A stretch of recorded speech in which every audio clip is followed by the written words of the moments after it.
Assalamualaikum warahmatullahi wabarakatuh. Saya Dr. Fahmi, spesialis anestesi dan salah satu dari alumni UMP yang dibimbing oleh Dr. Dino Rilando, sering dikenal Dr. Dila. Jadi di sini saya ingin sharing sebenarnya. Kalau ditanya apa itu UMP, UMP adalah salah satu terapi dengan menargetkan kecerdasan emosi.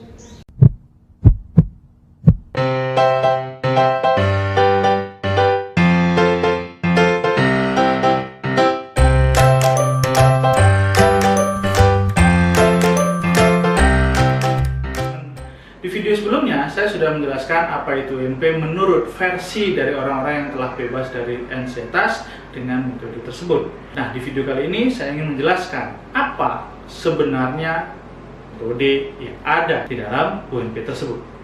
UMP sendiri itu adalah upgrading mental power, yang dimana kita memang bertujuan mengupgrade suatu kemampuan atau kecerdasan emosional dalam mengatasi tensinya.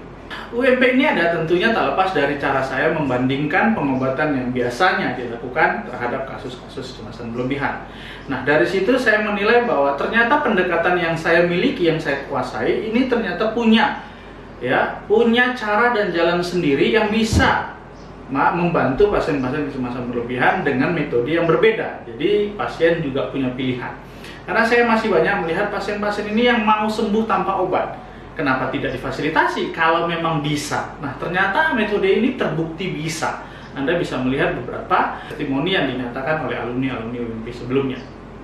Nah, apa perbandingannya? Perbedaan pertama yaitu lebih kepada biological approach, di mana sensasi yang dirasakan pasien, apakah itu kecemasan berlebihan, serangan panik, gejala-gejala somatofom atau psikosomatis, lambung nyeri, bertenaga, keliengan, kemudian nyesak, kayak mengganjal waktu menelan, jantung berdebar kencang, gregesan, kaki dingin, gemeteran, tremor, itu dikarenakan adalah penyebabnya di gangguan dari fisik, apakah neurotransmitter, apakah hormon. Jadi penyebab dari sensasi adalah fisik.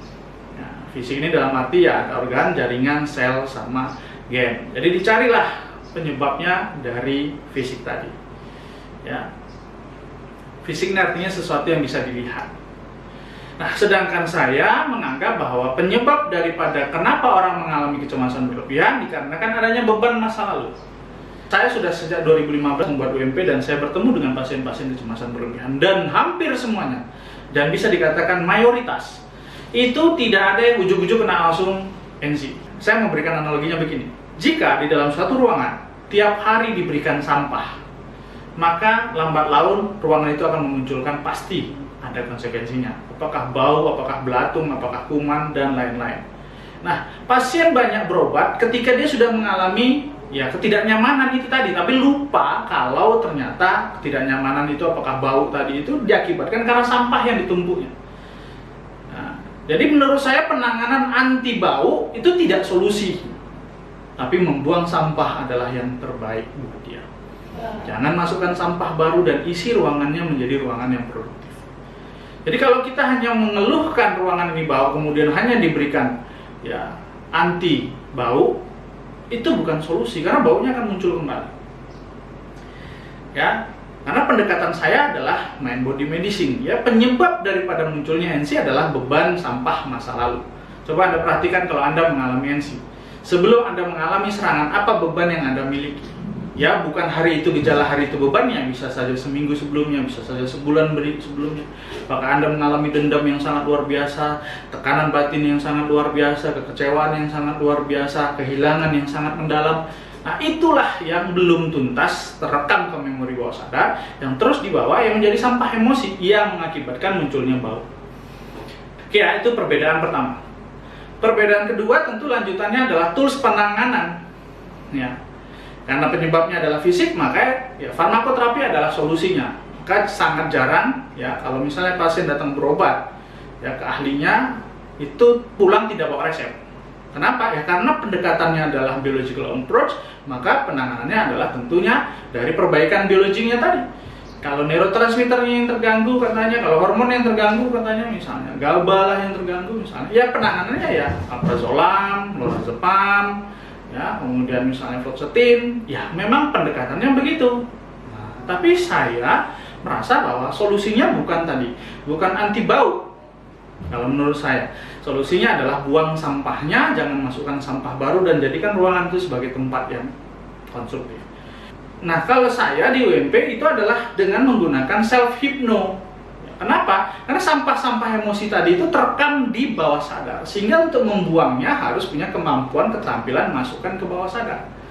Jadi, kenapa tidak dengan mindfulness, kenapa tidak dengan CBT, kenapa tidak dengan psikoterapi lainnya? Kalau hanya pendekatannya ke pikiran sadar, ya tidak mampu untuk masuk ke dalam bawah sadar, ya juga menurut saya kurang efektif. Ini pengalaman saya ya, tidak membenarkan bahwa saya pasti benar, yang lain salah. Ini hanya sebagai perbandingan apa yang saya lakukan, apa yang saya buktikan. Kemudian perbandingan ketiga, yaitu target. Jadi kalau pasien datang berobat, kemudian pasti ada perbandingannya. Kalau konvensional, pasien datang berobat, yang ditanya adalah sensasi. Gimana perubahannya? Dari misalnya selama ini masih bisa tidur dengan obat. Nah, kalau sekarang sudah bisa tidur, maka dosisnya dikurangi. Ya, permainan dosis. Kemudian yang ditanya adalah sensasi. Gimana? Si cemasnya masih ada datang, sensasi masih datang. Nah, kalau ada mulai berkurang dok, kalau misalnya biasanya sehari 3 kali, sekarang tinggal sekali, ya dosisnya yang dimainkan naik turun. Nah, kalau saya adalah ya upgrade kecerdasan emosionalnya. Nah, seperti yang sudah saya jelaskan di bedah kasus ansietas, orang yang mengalami kecemasan adalah karena sampahnya nggak bisa diatasi karena ketidakmampuan memiliki kecerdasan emosional. Maka kecerdasan emosional yang di-upgrade. Nah, saya memberikan suatu analogi begini. Ada orang ujian, kemudian dia dites apakah layak atau tidak untuk naik kelas. Dia saat itu cemas, karena dia takut kalau dia nggak bisa jawab, dia nggak lulus. Nah, takut nggak lulus, terbayanglah wajah orang tua yang sedih, terbayanglah kalau misalnya harus minta uang lagi untuk ujian ulangan misalnya. Nah, kalau hanya disuruh tenang, kira-kira dia bisa jawab? Tergantung. Kalau memang dia punya ilmunya, ya dalam soal tadi, dia tenang, dia bisa jawab. Tapi permasalahannya adalah kalau dia dikasih tenang, kemudian dia juga nggak bisa jawab soalnya, ya tetap juga dia cemas, karena memang pasti dia nggak lulus. Nah, begitulah saya cara memahami. Jadi orang itu yang mengalami kecemasan berlebihan, saya bilang karena sampah emosi, ya karena tidak punya kemampuan untuk kehilangan, tidak siap kehilangan, tidak siap mengalami tekanan, tidak siap mengalami kekerasan, ya, tidak siap berpisah dengan orang-orang yang dicintai, ya. Jadi itu yang diajarkan. Jadi ketika dia mampu untuk menghadapi kejadian-kejadian yang sebelumnya dia tidak mampu cara menjawabnya, tidak mampu ikhlas, tidak mampu sabar, tidak mampu forgiveness, itu yang diajarin. Sehingga tidak lagi menjadi sampah emosi masa lalu. Jadi target saya adalah bagaimana tools itu sudah semakin bertambah kemampuannya atau belum. Jadi tidak pada sensasi, kita tidak fokus kepada bau, kita fokus kepada apakah sampahnya sudah dibuang atau belum. Karena kalau kita bicara bau, kita bicara keluhan, kita bicara sensasi, sampahnya masih ada, itu sama aja. Ya, sampah masih ada, ya bau masih ada. Mau sampai kapan kita kasih anti bau? Berikutnya adalah saya mengajarkan bahwa yang menyembuhkan itu bukannya eksternal tapi internal. Dirinya lah yang harus berupgrade kecerdasan emosional sehingga dia punya modal dalam memperbaiki keadaannya. Ketika dia mengalami sensasi, dia tahu apa yang harus dilakukannya, bagaimana memanage pikirannya, bagaimana mengelola emosinya. Jadi nggak bergantung mana obatku, pergi ke dokter, pergi ke UGD, periksa ini, bayar itu, ya, periksa ini, cek ini, kemudian hasilnya normal, tagihan tetap dibayarkan, ya, kan kasihan. Ya, untuk periksa dan mendapatkan hasil normal harus keluar biaya, tapi keluhan tak hilang. Nah, jadi menurut saya pendekatannya yang harus terbaik adalah dia harus bergantung pada dirinya, bukan pada obat. Makanya kenapa saya tidak menganjurkan obat? Karena memang obat bukan solusi untuk membaiki sampah. Tidak ada yang saya baca penelitian kalau makan obat, baik penenang, ya, itu bisa merubah persepsi orang. Dari orang yang nggak bisa kehilangan gara-gara makan obat, dia menjadi orang yang bisa ikhlas. Nggak ada penelitiannya. Yang ada adalah upgrade ilmu, sehingga ketika dia punya ilmu untuk bagaimana ikhlas, dia bisa mengatasi kecemasannya. Karena dia takut terancam kehilangan orang yang disayangi. Dia takut terancam berpisah dari orang yang disayangi. Maka ketakutan itu bukan dikasih penenang, ya, tapi diberikan kemampuan untuk ikhlas. Nah, itu yang diajari. Ya, jadi kecerdasan emosionalnya bertambah. Nah, UMP ini juga mengajarkan peserta atau orang-orang yang gabung di UMP itu adalah dia adalah pelaku kehidupan. Anda mengalami NC karena Anda, bukan karena orang lain. Ya, apakah Anda benci sama orang itu bukan gara-gara orang lain, tapi gara-gara cara Anda merespon. Jadi itu tergantung kemampuan, keterampilan, kecerdasan emosional Anda. Jadi Anda sadari, Anda adalah pelaku. Yang membuat Anda bahagia adalah Anda, yang membuat Anda kecewa adalah Anda. Walaupun orang lain yang melakukan terhadap Anda, kalau Anda nggak mengizinkan, Anda nggak akan kecewa. Nah, kita mengajarkan bahwa Anda adalah pelaku kehidupan, bukan korban kehidupan. Nah, berikutnya, orang NC ini kan karena pikirannya nggak mau berhenti, banyak pertanyaan-pertanyaan yang dihadirkannya yang kadang-kadang itu menciptakan horor sendiri baginya, sehingga mengakibatkan kecemasannya semakin bertambah. Jika ada sensasi, dia bertanya, ini nanti sakit apa ya? Ini parah nggak ya? Ini meninggal nggak ya? Ini nanti kayak mana? Ada berita misalnya ke kawan kerjanya kena COVID, dia berpikir kalau aku kena kayak mana, langsung jantungnya berdebar. Dia sendiri yang bertanya, tapi pertanyaannya dalam pikirannya mengakibatkan dia sendiri yang cemas. Nah, tentunya dia butuh konsultan untuk bagaimana dia bisa mendapatkan jawaban dan menenangkan dari pemikiran-pemikiran negatifnya itu.